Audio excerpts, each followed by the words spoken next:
In my last video, debunking the 5 most prevalent myths about panic attacks, I pointed out that the best way to manage panic attacks is to not have them in the first place. But if you're watching these sorts of videos, then that ship has very probably sailed. You're here because you've already had a panic attack, maybe more than one. Suggesting that we just don't have them anymore is a little dismissive, considering we're not deliberately trying to have them in the first place. In fact, we're actually trying pretty hard not to. But contrary to how it feels, whether or not we have a panic attack isn't entirely outside of our control. In this video, I'm going to explain the one thing I didn't cover in that previous episode, and that is what actually caused that very first instance of panic. I'm going to take you through the reason why our mind hits the panic button for the very first time, and how understanding this can help us avoid it happening in the future.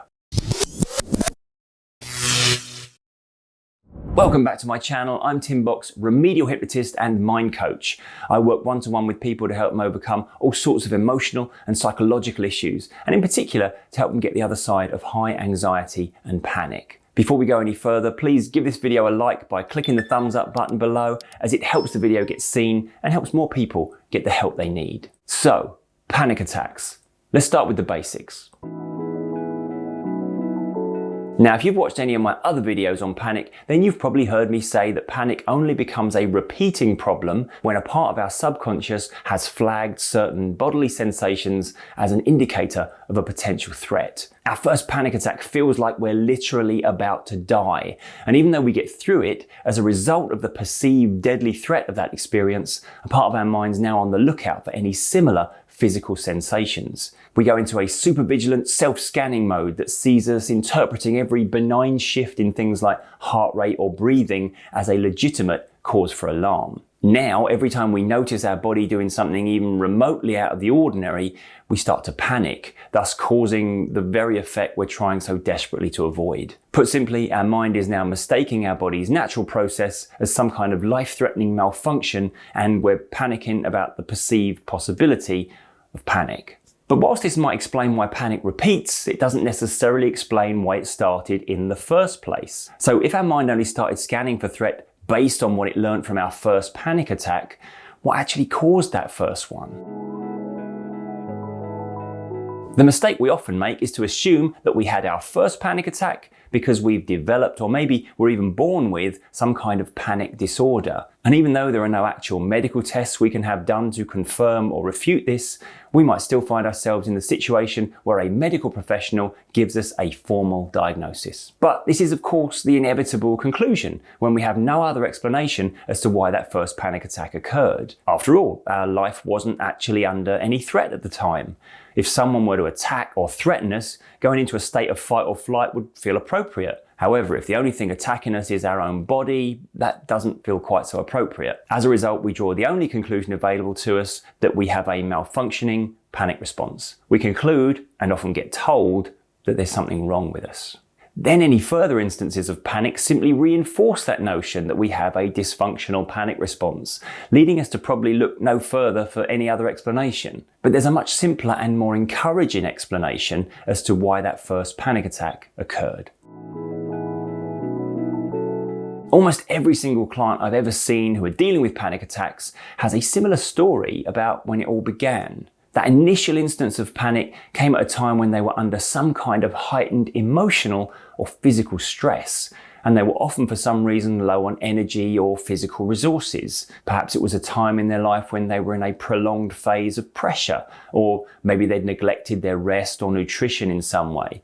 Maybe they were short of sleep, or even been up all night. For whatever reason, the story's always of how they were in a state where they were at a low ebb, and as such, this is the important bit, they were vulnerable to slightly more exaggerated physical shifts. Now, let's be clear here. Things like heart rate and breathing rate, muscle tension, all these things have to change from moment to moment, because the amount of energy going in and out of our body doesn't happen at a uniform rate. Our body has to regulate the actioning of our day-to-day functions, no matter how random those might be, and it does that without any conscious effort on our part. However, When we're short of sleep or low on nutrients or just overly stressed and relying more on adrenaline to keep going than we normally would be, then those physical shifts might become slightly more extreme. In these instances, we might then experience the kind of confusing physical response that causes our subconscious to sound the alarm. Perhaps our heart suddenly started racing. Perhaps we suddenly felt lightheaded or hot and sweaty.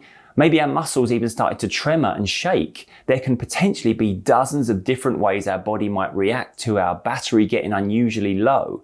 And whilst none of them are life-threatening, they might just feel alarming enough for your mind to interpret them as something threatening. It's at that moment, when our subconscious becomes confused about the source of the physical response, that we might unfortunately go into a state of panic. And that's how it begins. The disordered and unwanted panic response is the result of a confusion in the subconscious, leading to our mind interpreting our physical well-being as being under threat. And that's when our mind goes into that super vigilant scanning mode and starts the feedback loop of the fear of panic causing panic. Stopping our mind from revisiting that panic response can very often simply be about understanding that panic isn't actually life-threatening. Panic won't kill you, even though it feels like it can. It's just uncomfortable for a short time. But even if we understand that those regular, slightly less exaggerated day-to-day physical shifts aren't anything to do with a malfunctioning panic response and are perfectly normal, even if we know we're not vulnerable to panic striking out of nowhere and it was only our fear of it that caused it to keep happening, what does it mean that it was able to happen before we had that fear? Does the fact it was caused by leaving ourselves low on energy and resources mean that we should be worried about doing that again in the future? Will this leave us highly anxious about getting tired or missing a meal or becoming too stressed at work? Well, whilst for a lot of people that's very often what happens, there's actually no reason why it should. The initial panic wasn't directly caused by our battery reaching empty. It was caused by the confusion we felt about the resulting physical sensations. It was the fear that the physical response meant something sinister that caused the panic, not the shortage of physical resources itself. Once we accept that if we leave ourselves at a low ebb, we might expect to feel physically below par and even experience strange physical reactions as a result of that, and once we understand that nothing about the way that makes us feel is cause for alarm, we can expect to be no longer vulnerable to panicking about that. And if we ever in the future get to the stage that we need to rest or refuel, then our body's going to let us know that in some way, and we'll do what's necessary to make sure we don't ignore that message. Once we understand this, then we're no longer vulnerable to the panic that came from that initial confusion. So the conclusion to all of this is that it was never your anxiety or panic response malfunctioning that was the problem. Your panic response works just fine. It was the confusion that caused your mind to mistakenly trigger that response. As we learn and grow and increase our understanding of our own emotional responses, we inevitably become less and less vulnerable to our own mind hitting the panic button, thanks largely to the fact that it now has no reason to do so. I really hope this video has been of help. Let me know your thoughts down in the comments below. Don't forget to hit the like button before you go, and why not subscribe to the channel for more regular anxiety advice. If you have a specific anxiety related question you want answered, then you can join me live on this channel every Friday evening at 6 p.m. London time when I do a live anxiety Q&A. But that's it for now. I'm Tim Box. Always remember to be kind to your mind, and I'll see you next time.